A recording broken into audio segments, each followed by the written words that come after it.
Hello, viewers! Alright, so guys, today I am going to be making one of these random Wednesday videos that I was telling you guys about. Except this one is going to be a theory. So the topic of the theory is Gaston Captain Hook?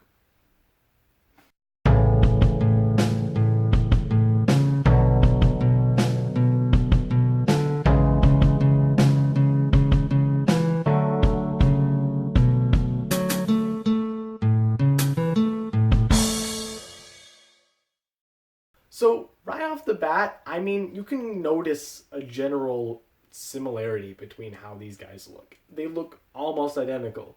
So, I'm going to divide this giant theory into 2 and possibly 3 videos. This first video is going to basically focus on their appearance and their personality, and not as much on how exactly Gaston gets to Neverland, because that can be an entire video all on its own. Alright, so start off with their appearances. Skin color checks out. Hair color checks out. I mean, these guys, they kind of have like a lot of similarities. I mean, they both wear red. And Captain Hook's coat that he always wears is almost identical to Gaston's wedding coat that he wears when he's going to propose to Belle. Like, picture for picture, almost identical. Captain Hook has black eyes, and Gaston has blue eyes. Do you want to know why this makes sense? Because whenever a character has black eyes in a cartoon, I don't know if you guys know this, it means that they forgot to add a pigment, or didn't add a pigment on purpose, because that would have been a lot of extra work to deal with. And that's something that sometimes in movies they skip out on. Especially since, like, Captain Hook's eyes are very small. Like, it wouldn't make sense to stick a color in there, because then it might just look like just that color, and I think that'd be a little weird.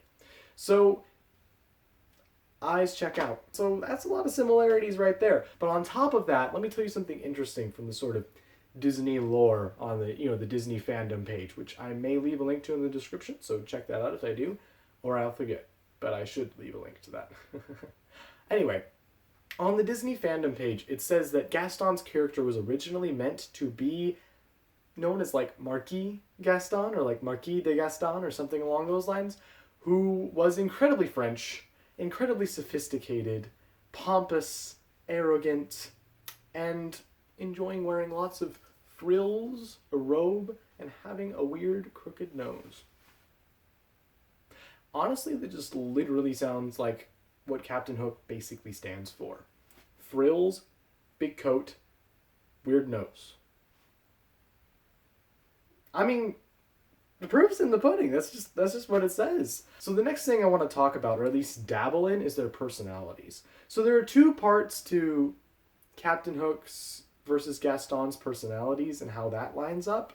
I'm going to explain that a lot more in my video that will focus on the plot points and how Gaston becomes Captain Hook, because I believe it happened in that order. You know, Gaston aged into Captain Hook, because I don't think it makes sense for it to go the other way around.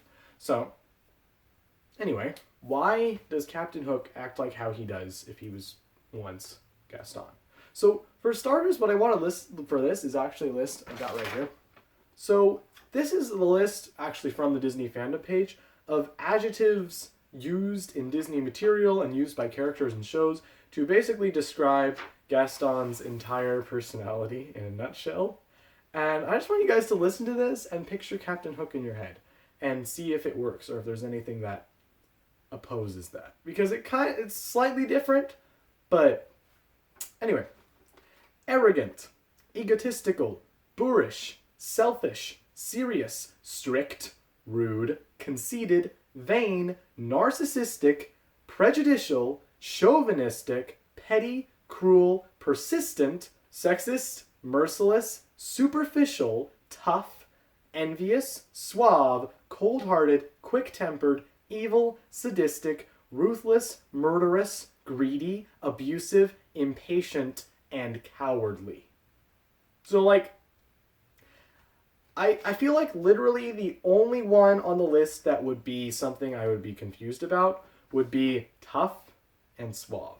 But something you have to realize about Captain Hook is that if Gaston ages into Captain Hook, it's possible that some of this toughness wore off. And this is something I'm going to make the main focus of the second video, is explaining how Gaston got to the place where he started acting like Captain Hook. But I feel like, honestly, there's a lot of similarities. Because if you think about it, it's like a psychological thing for people who are incredibly cowardly and fearful to put on a confident demeanor, to sort of trick people into thinking that they're brave. You know, they often talk about exactly how brave they are and how strong they are and how in control they are, and they like to be in charge of others so that other people don't figure out exactly how scared they really are. Because honestly, I think Gaston was incredibly scared of losing Belle because Belle was the one person he really wanted to marry, and he was afraid that he would lose her. And on top of that, he wanted to get rid of the Beast. He was actually honestly scared of the Beast. Even though he taunted him and tried to fight him, you could see that towards the end, Gaston sort of started to lose his marbles and realize how unmatched he was. And even though Gaston in the film form has never been beaten in combat, this time fighting the Beast, when he stabs him and thinks it's all over and he's going to win, that's when he finally loses. And I feel like that alone, for someone who's so egotistical and prideful, can really mess with your head and make you wonder how unbeatable you really are. Which is possibly what led to him acting more like Captain Hook.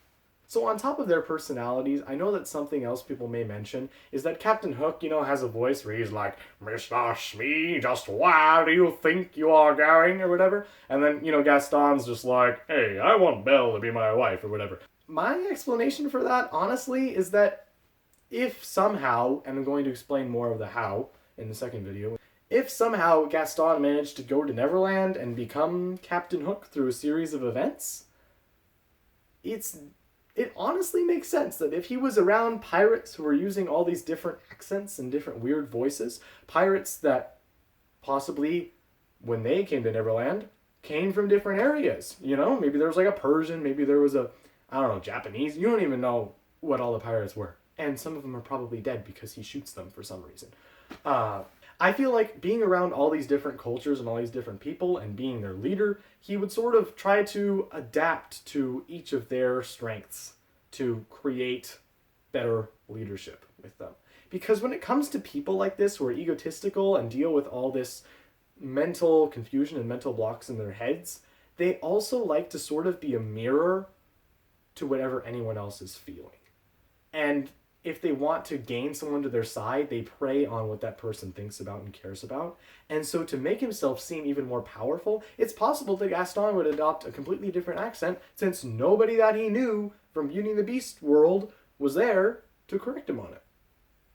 Also, the last thing I want to mention is that Gaston is super rude with women, and so is Captain Hook. Literally the only time Gaston is nice to women is when he wants something from them, which is the exact same thing that Captain Hook does. They're both very manipulative in trying to get what they want and get around things. And I feel like, honestly, a big difference too is that Gaston is young, but Captain Hook is experienced. He's been at it longer, since he's the older version of Gaston in this totally wacky theory, and therefore that explains why Captain Hook would be able to actually convince Tinkerbell to reveal Peter Pan's location, while he wasn't able to convince Belle to marry him because he wasn't as refined on his methods.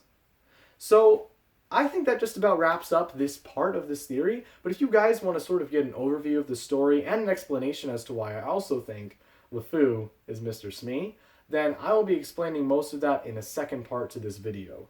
Something that sort of will wrap this up for everybody. So if you liked that, leave a like, and if you want to see part 2, then put it down in the comments, because I like making this kind of thing, but it's an awful lot of work, and I have the entire rest of the theory right here on paper, which I guess just spoiled that I had a script, but who cares. I have the rest of the theory right here on paper, so if you guys want to see the rest of the theory, and all the plot points and the order of things and possibility of there being an evil Peter Pan involved and different things and what happens to Beauty and Prince Adam, well, you call him the Beast, but Prince Adam, what happens to their kid, I will be explaining pretty much all of that in the second part, maybe even a third part. So if you like it, leave a like, and